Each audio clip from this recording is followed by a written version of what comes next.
अफ़गानिस्तान से खबर आ रही है। अफ़गानिस्तान में आज के दिन एक टेररिस्ट हमला हुआ है और ये जो टेररिस्ट हमला है ये सुसाइड बॉम्बिंग करने की कोशिश की थी। ये निमरूज के गवर्नर के जो घर है वहाँ पर ये कोशिश की गई थी। जो सुसाइड बॉम्बर था उसने सिक्योरिटी गेट के सामने जब वो पहुँचा तो जब सिक्योरिटी ऑफिशियल्स ने उसको पहचान लिया तो सिक्योरिटी ऑफिसर ने उसको गोली लगा दी। लेकिन गोली लगने के बाद उसने जो उसका सुसाइड बेल्ट उसने पहन रखी थी उसने उसमें बेल्ट को दबा दिया और वो धमाका हो गया। तो बताया जा रहा है कि उन 3 लोगों को चोट आई है। लेकिन जो गवर्नर है जिनको निशाना बनाने की कोशिश की गई थी वो सुरक्षित है और गवर्नर का नाम है मोहम्मद कासिम खलीद, ये गवर्नर है। अभी तक किसी भी ग्रुप ने इसकी क्लेम नहीं किया है कि चाहे वो इस्लामिक स्टेट, आमतौर में इस्लामिक स्टेट ऐसे हमले करता है, लेकिन इस्लामिक स्टेट ने भी अभी तक इसकी रिस्पॉन्सिबिलिटी नहीं ली है।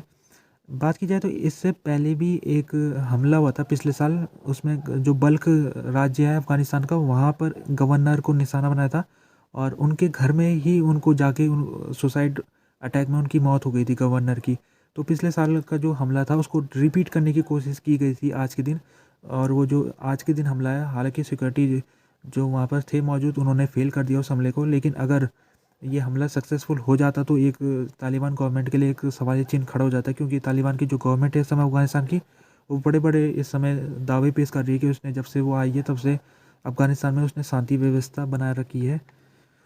फजलुर रहमान जो पाकिस्तान के बड़े नेता है वो इस समय अफ़गानिस्तान गए थे, कुछ दिनों तक वहाँ रहे। वो उन्होंने अफ़गानिस्तान के बड़े बड़े नेताओं के साथ बातचीत की है। तो उनकी जो मीटिंग थी इन नेताओं के साथ उसमें उनकी जो कोशिश ये थी कि पाकिस्तान और अफ़गानिस्तान के जो संबंध है जो इस समय ख़राब चल रहे हैं तो इन संबंधों को कैसे बेहतर बनाया जाए। तो आज के दिन फजलुर रहमान ने आरटीए पास्तूम के साथ बातचीत किया और उसमें उन्होंने कुछ बातें की है कि आखिरकार उन्होंने क्या क्या बातें हुई हैं उनकी तालिबान के लोगों के साथ।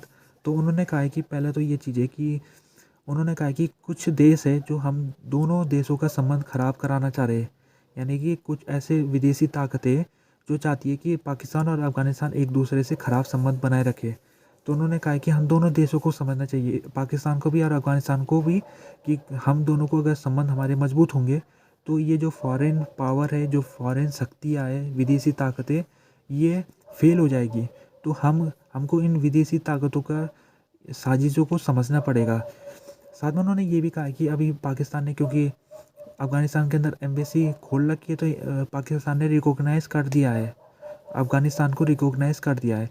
साथ में उन्होंने ये भी कहा है कि दुनिया भर के जितने देश है सबको जो अफ़गान गवर्नमेंट है उसको रिकॉग्नाइज़ कर देना चाहिए, ये उन्होंने कहा है। साथ में उन्होंने ये भी कहा है कि जो रेफ्यूजीज़ है उसके ऊपर भी बातचीत हुई है। अभी अफ़गान ऑफिशियल्स के साथ जब उन्होंने बातचीत की थी फजल ने, तो अफ़गान के जो लीडर थे उन्होंने अपील की थी, उनसे शिकायत भी की थी कि जो पाकिस्तान की गवर्नमेंट ने बिना बताए अफ़गान लोगों को डिपोर्ट कर रही है और अफ़गानिस्तान में भेज रही है वो ठीक नहीं है। तो इसको लेकर भी बातचीत हुई है और फजलुर रहमान कहते हैं कि जल्द ही पाकिस्तान और अफ़गानिस्तान की मीटिंग होनी चाहिए, जॉइंट मीटिंग, और इसमें तय होना चाहिए कि जो डिपोर्टेशन है उसको किस तरीके से सही तरीके से किया जाए। तो ये कुछ आज के दिन फजलुर रहमान ने बताया कि उन्होंने ये चीज़ें बातें की है और ये तरीक़ों से दोनों देशों के संबंध बेहतर हो सकते हैं।